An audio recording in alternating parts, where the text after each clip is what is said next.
بسم الله الحمد لله. اللهم صل على سيدنا محمد. السلام عليكم ورحمة الله وبركاته. maanta waxaa idin wadaa qaabka loo sameeyay sisin iska easy ah insha Allah waxaan rajin doonaa muuqaalkan inaadan ku caajisin oo aad iyo aad wax ugu fahmi doontid. haddana waxaan sharxaynaa sisinta qaabka loo sameeyo. inta muuqaalkan u guda gelin waxaan ka codsanaynaa subscribe ay saartid, sidoo kale inta kambalelka furo like na dhac igu sii oo maasantahay inta sida ay sameysay. meeshan waxaa igu diyaarsan waxaa waa dib anisteeda dhan dhuxush iyo qolyo isticmaala runta fiican. meeshan waxaa ku haystaa sisinta marka hore qiyaastii wixii kugu filan waa soo diyaarsanaysaa. waa dhaqay markaa dhaqdid kadib waa tumay, haddana waa iska nadiifay qashinka wixii dhan ka bixinaysaa. hadda waxay ugu jirtaa masaftii ugu jirtaa wallahi system ay u baahan tahay inay soo marto. intaas ma idin soo duubin laakiin kaliska insha Allah idin fahansiina. meesha waxaa saaran waxaa waaye digsiga eber waaye biyaha siliiska ah oo qalooy moogi eber waaye. sidoo kale meesha waxaan ku haystaa sokortada qiyaas waaye galaas iyo xoogo galaaska qalinka iyo wax la socdo waaye baca laakiin igu jirtay. waxaan sugaa insha Allah sokorta inay dhilaasho. sisinta cusbo iyo liin iyo waxba laguma daro, sokor kaligeed waaye. sokorta inay gaduud soo noqoto sugina. waxaan dhan ku jibinaynaa. bahalkan haystaa kanada haysan aad iyo aad ku anfaca.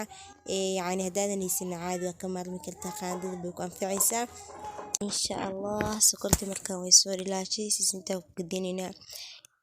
marka hore intan waxaa bartay maama ay igu aadin ayadii la iska ilaahay xifdiyo jasaakumullahu aljanna. ilaahay khayr siiyo iidan ka bartay. marka sokortaan ugu qastid kadib waa dejinaynaa insha Allah.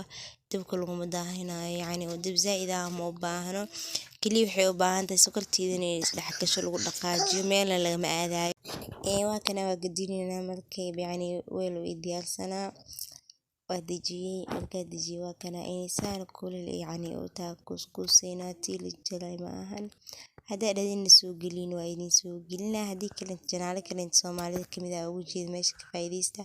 haddana kusayna Soomaali haddana waxaa waa isgadgadka ku dheelana bugtaa dadaa gacmo wax gashta, laakiin waxaa idin sheegaa runtii laga maarmo.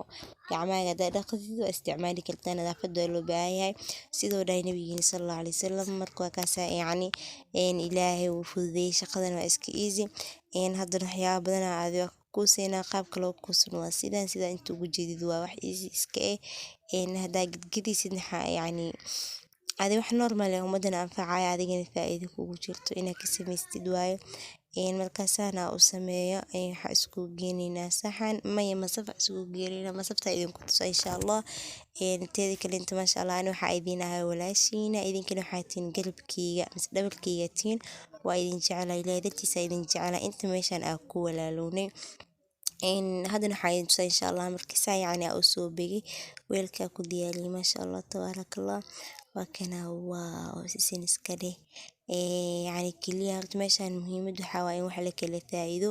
waxaa idin rajayn doonaa asxaabteyda guul iyo gabadhnimo, nabad iyo caafimaad alla xaggiisa ka ahaatay, bashbash iyo barwaaqo, nicmata rabbi. waxaan idinkaga tegayaa sidaas iyo naxariis rabbi.